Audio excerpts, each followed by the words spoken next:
Thiénaba TV sunu yëf la kon ñoo koy bokk taxaw. mbokk ngir daray Thiénaba TV du la rëcc bësal abonné bësal cloche bi ngir lépp nga mën koy am. xadal xalbu min ahdi shababi duyunahu xadal xalbu min ahdi shababi duyunahu.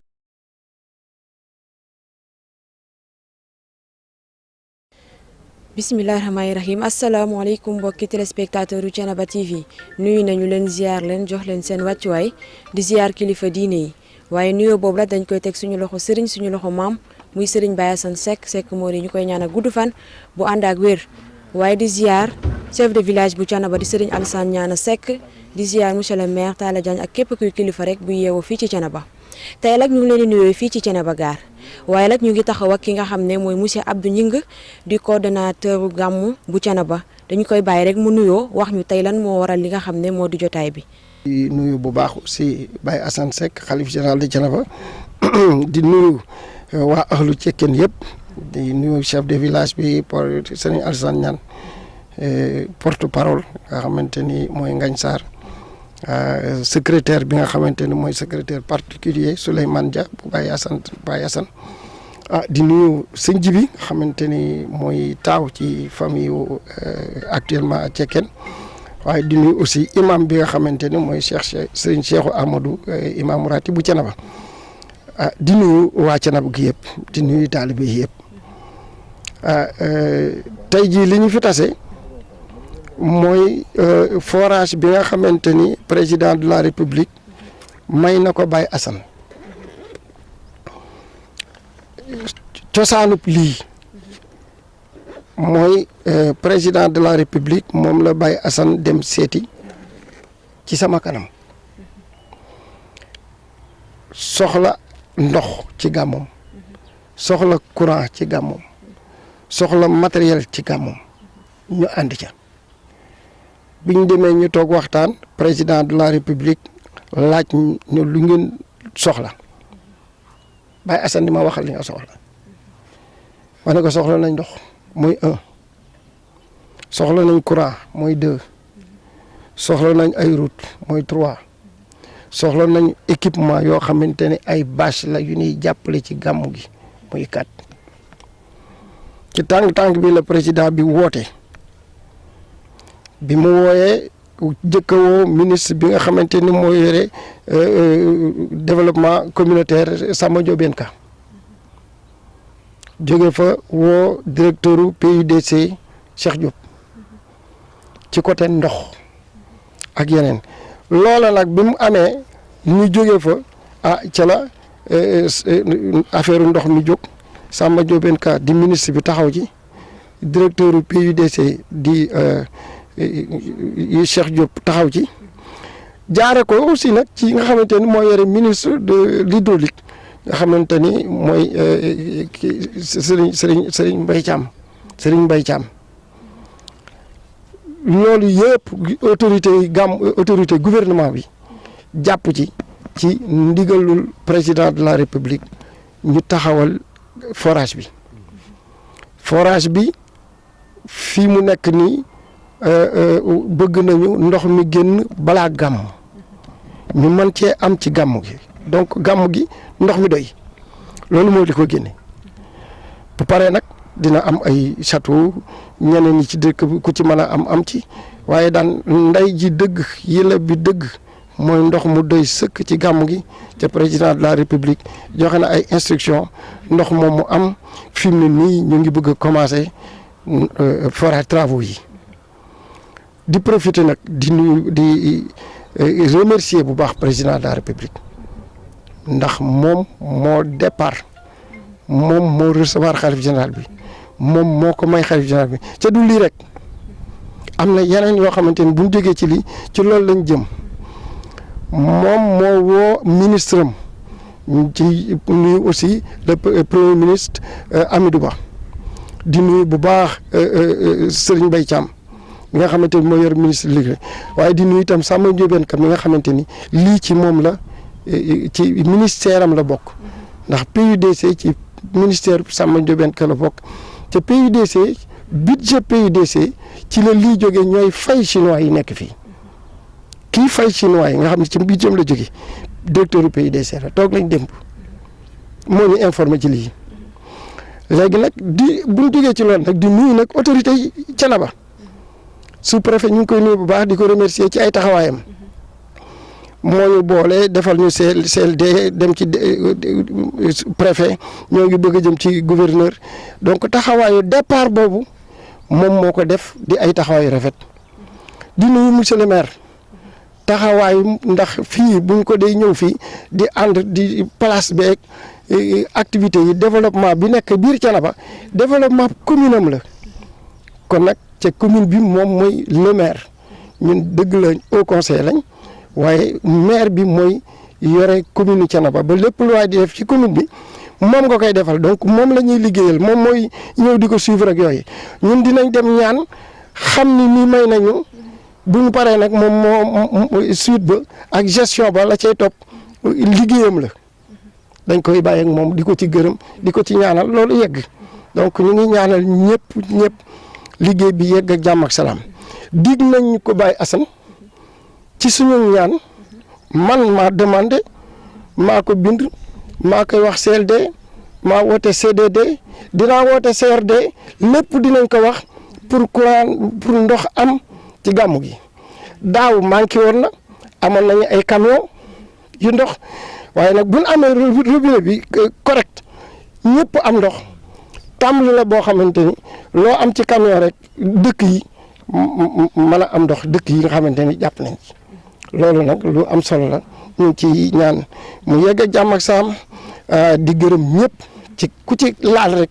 ñu ngi lay gërëm jaare ko ci chef de village yu Thiénaba Gare oustaz Ngom ñu ngi koy nuyu di nuyu sëñ Sow mi ko fi représenté sëñ Cissé damaa ngi juum naan sëñ Sow di nuyu sëñ Cissé mi nga xamante ni moo ko fi représenté donc yooyu yëpp ay ku ci nekk daan ak fa nga nekk ak la ngay jàpp ak say taxawaay ñu ngi lay gërëm di la remercier di ñaan yàlla nag lii ñuy tàmbali yàlla na yegg ak jàmm ak salaam yàlla na ndox mi génn jàmm ak salaam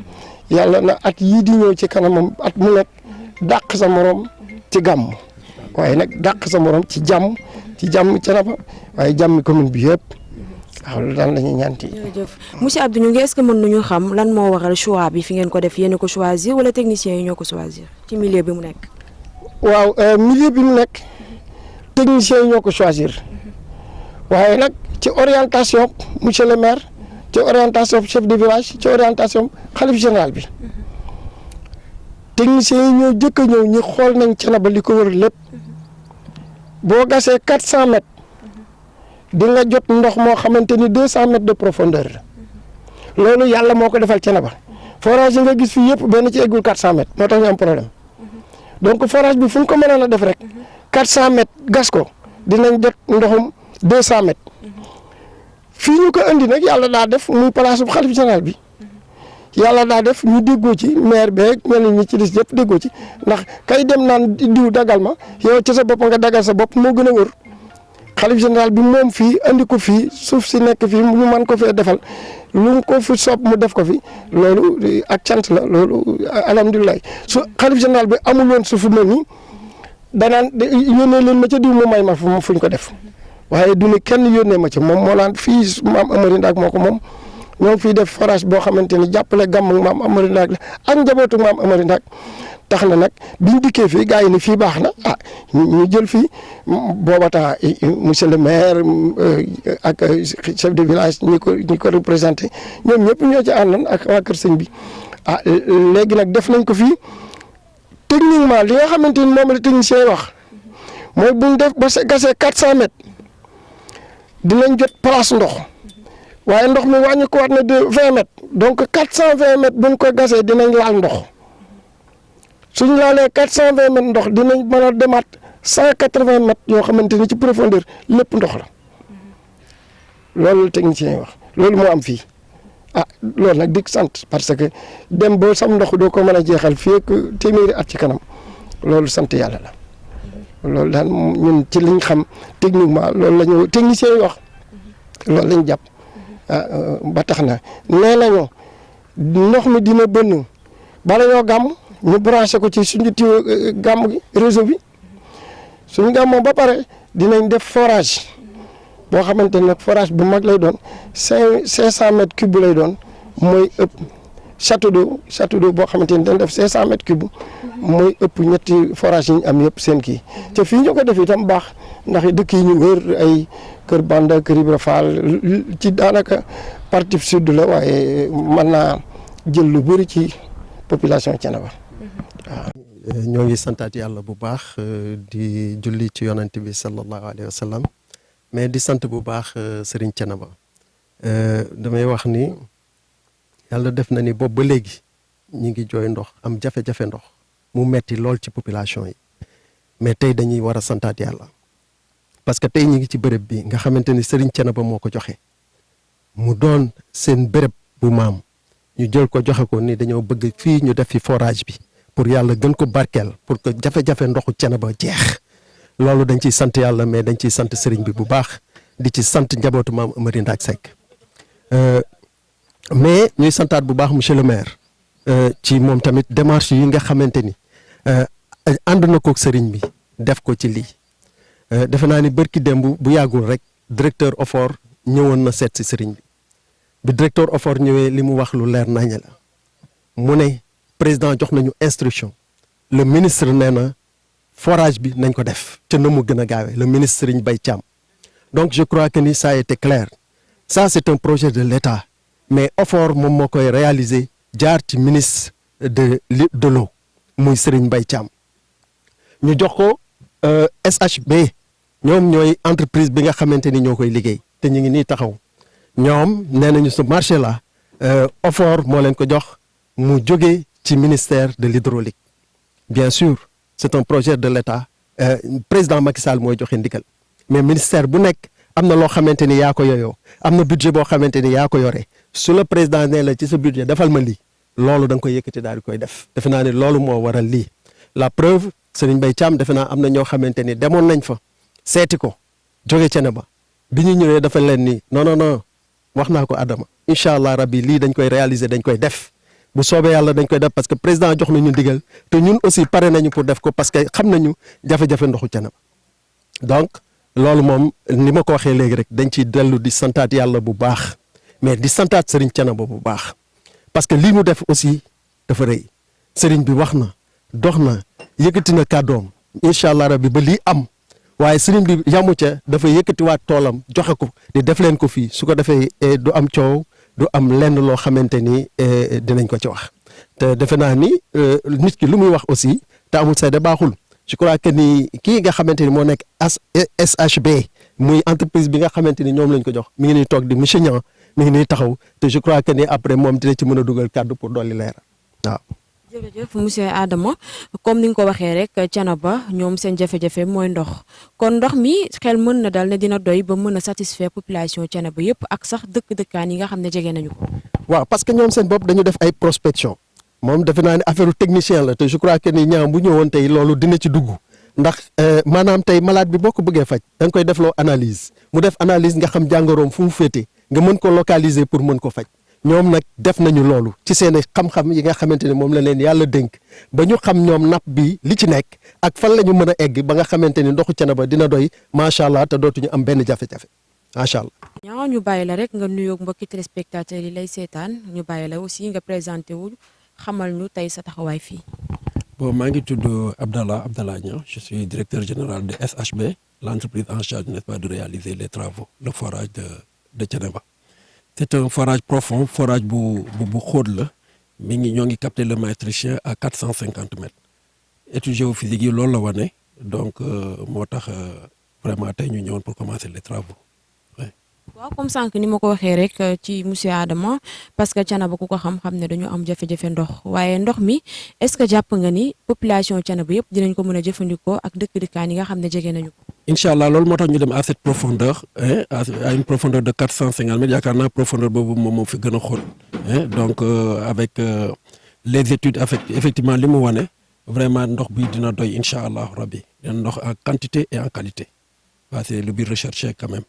waaw c'est ça même. liggéey bi daa mel ni tey la démarré jàpp nga ni balaa gàmmu dina pare. Ouais, effectivement, bon, vraiment, nous mettrons tout en œuvre quand même pour que nous paraît avant Gamou. Parce que bon, actuellement, on a deux équipes, hein, une équipe du jour et une équipe de nuit. Donc, yaakaar nañu daal balay Gamou gi inch'Allah rabbi ndox bi dina xel bu neexee yàlla. am na loo xam ne moom mënuma ci xóot mais en tout cas c'est un projet comment dirais-je piloté par l'OFOR, Office des forages ruraux, qui dépend directement du ministère, n'est-ce pas, de l'hydraulique, dirigé par Serigne Mbaye Thiam. waaw loolu moom laa ci mën a wax pour le moment. Oui. Merci monsieur Niang. Je vous en prie madame. Ok. sëñ bi ziar nañu la jox la sa wàccuwaay ñu gis ni tey ñu ngi tàmbali li nga xam ne moo di liggéeyu forage bi ñu gis na ñëw nga ànd ak ki nga xam ne mooy doomi xalif bi di sëñ Madiodio Seck ñu bàyyi la rek nga yëkkati ay kàddu fàttali ñu rek tey mbégte mi nga am bi nga gisee ñuy tàmbali liggéey bi. xanaa ñu sant yàlla bu baax ginnaaw bu ñu waxee salaamaaleykum wa rahmatullahi wa barakaatu ñu ngi sant yàlla bu baax ñi nga xam ne ci mbaaxam ci la ñu maye forage bi waaye may ni ko ci daraja Yonent bi alayhi salaatu wasalaam ci barke Cheikh Seydou Ahmad Tidiane Serif waaye nag ci barke Cheikhu Thiénaba di ci sant it bàyyi sëñ Assane Seck baax xalifa bi ndax itam Thiénaba at yi yëpp ñemmeeku nañu ñi déglu suñuy waajtaayu gàmm yëpp ci CLD ak CDD yëpp di leen déglu njàmbatum population bi ci wàllu ndox muy ñàkkul ndox sax waaye li fi am dafa doyul population bi ak environnement bi loolu nag itteeloon na sëñ bi mu toogee xilaafa ba jéegoom yu jëkk yëpp ci ndox la ko def autorité yi itam jàppale ko ci sous-préfet jàppale ko ci Babacar Wade ñu ngi koy sant bu baax le maire de la commune gouverneur préfet département ministre de l'intérieur ba ci président de la république bi mu la suwaalee sëñ bi yëg ni sëñ bi itteem yëpp mooy ndox la ci la ko di bala ñuy gàmm incha allah dinañ la may forage kenn ku ne yëg na ni suñu diggante gàmm xat na lool waaye nag ci itteey gouvernement bi ak itteey sëñ bi ci la ñu yàlla maye mbir mi daal ñu ne fokk bala ñoo gàmm dañu am forage su 500 mètres cube ndax Thiénaba bañ a ñàkkati ndox faaw loolu nag ak cant la ndax fekkoon na itam mën nu ko wuti fenn waaye sëriñ bi itam itteem ak pas-pasam ak taxawaayam lépp moo ko andi kon ñu ngi ci sant yàlla bu baax waaye di sant population Thiénaba yëpp di ñaan nag mu doon forage bu jàmm bu bari ndox bu bari leer bu bari barke boo waxee yàlla ci def mbootum ndoxu sam-sam Thiénaba bañ a ñàkkati ndox faaw ak dëkkaaleem yëpp loolu ñu ngi ko ci ñaan moo tax sëriñ bi nan fi agsi léegi ma ànd ak Madiodio ak Ibra Dieng ak sëñ Mbaye Thiam Cissé président Abdou ñu ngi léegi dafa jël coordinateur moom tam ba léegi mu ngi ciy jéego démb rek am nañ ci rencontre ak gars yi ñu fekk suñu mbokk bu baax mi lay sant mu di taalibe Ndiouga Cissé ngi taxaw bu bàyyi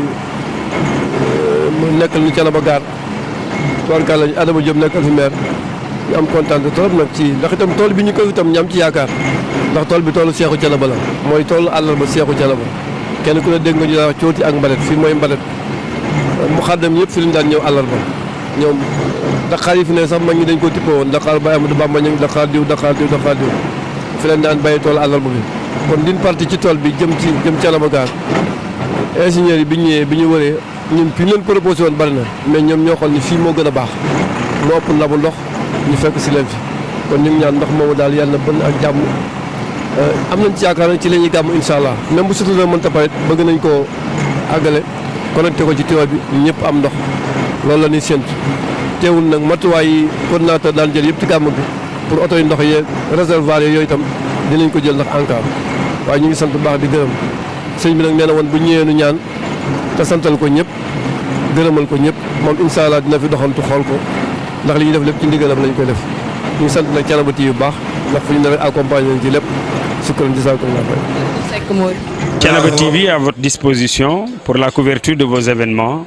pour la couverture médiatique des grands événements. Thiénaba TV avec vous avant, pendant et après. bokk jërëjëf ci ànd ak nga ànd ak ñun suñuy programme ngir gën ko mën a wéyal nag daañu sàkku ci yéen ay ndimbal ngir yokk matériel bi ngir liggéey bi gën a jëm ca kanam. kon mbokk ku ci am lépp looy yónnee mën nga koo yónnee ci numéro yi di affiché ci écran bi sant ak ngërëm ñeel na leen ci ànd ak ngeen di ànd ak Thiénaba TV. wali say bi ahadun yab xiran an nasuunahu